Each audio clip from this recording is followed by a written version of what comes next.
All right, let's dive into a topic that affects so many people, but is still surrounded by a ton of confusion: polycystic ovarian syndrome, or as most of us know it, PCOS. We're going to break down what it is, how you find out if you have it, and most importantly, what you can actually do about it. So let's just start with the question that might have brought you here in the first place. Do I have PCOS? If you're wrestling with periods that are all over the place, skin that just won't cooperate, or maybe just this feeling that something in your body is off, I want you to know you are so not alone. And getting a clear answer can be incredibly frustrating, right?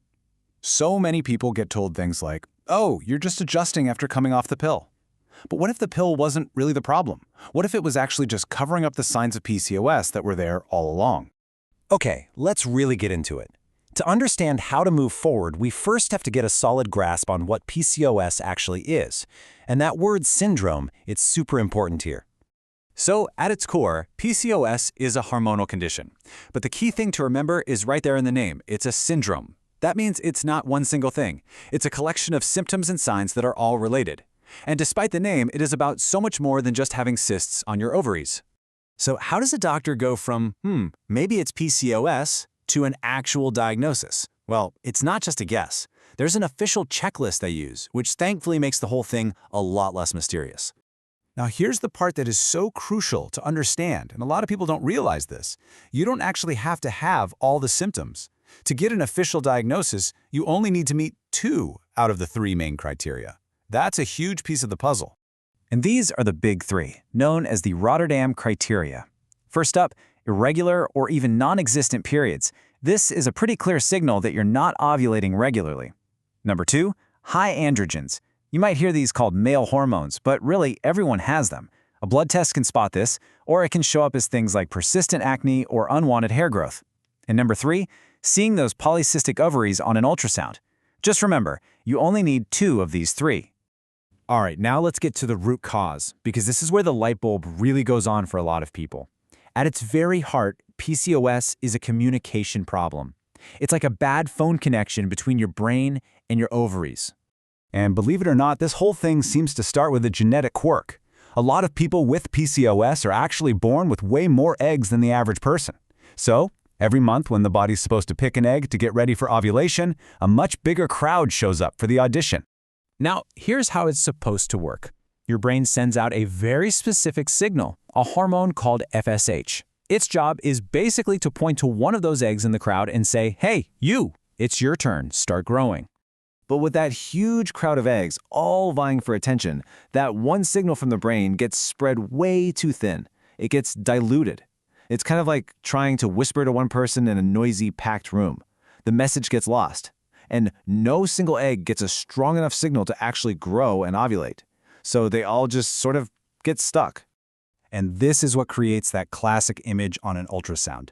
All those little egg follicles that got stuck get pushed to the outside of the ovary. The source for this explainer has the perfect analogy for it. It looks just like a black pearl necklace. It's a striking image, but now you know that polycystic look isn't the cause of the problem. It's just a symptom of that deeper communication breakdown. So that initial miscommunication doesn't just stop there. It actually kicks off a whole hormonal chain reaction, like a domino effect that leads to all the different symptoms we associate with PCOS. So, because you're not ovulating, your hormones get out of whack, and you can end up with higher androgens, like testosterone. This then makes your body more resistant to insulin, which can lead to weight gain, especially around the middle. That hormonal shift in insulin resistance can even cause inflammation in your brain's command center, which then makes that original bad phone connection with your ovaries even worse. It's a vicious cycle that just feeds on itself. Okay, I know that sounds like a lot, but the most important part of this whole story is that you are not powerless here. Understanding why this is happening is the very first step to taking back control. There is a path forward. So where do we start trying to fix that crossed wire? Well, the most powerful place to start is with your metabolic health. That's kind of like the engine room for your hormones. Focusing on an anti-inflammatory, plant-heavy diet helps cool things down from the inside. And cutting back on processed foods and sugar directly fights that insulin resistance we were just talking about. For some people, even a little bit of weight loss can be enough to quiet down all that hormonal noise and get ovulation back on track. It's all about giving your body the tools it needs to find its balance again. And sometimes lifestyle changes are just one piece of the puzzle. And that is absolutely okay. Needing medical support isn't a failure. It's just having more tools in your toolbox. Medications like letrozole can kind of trick the brain into sending a much stronger FSH signal. Others, like metformin, tackle that insulin resistance head-on. And for some, more direct approaches like FSH injections or even IVF might be the most effective path forward. So, if you only take one thing away from all of this, let it be this.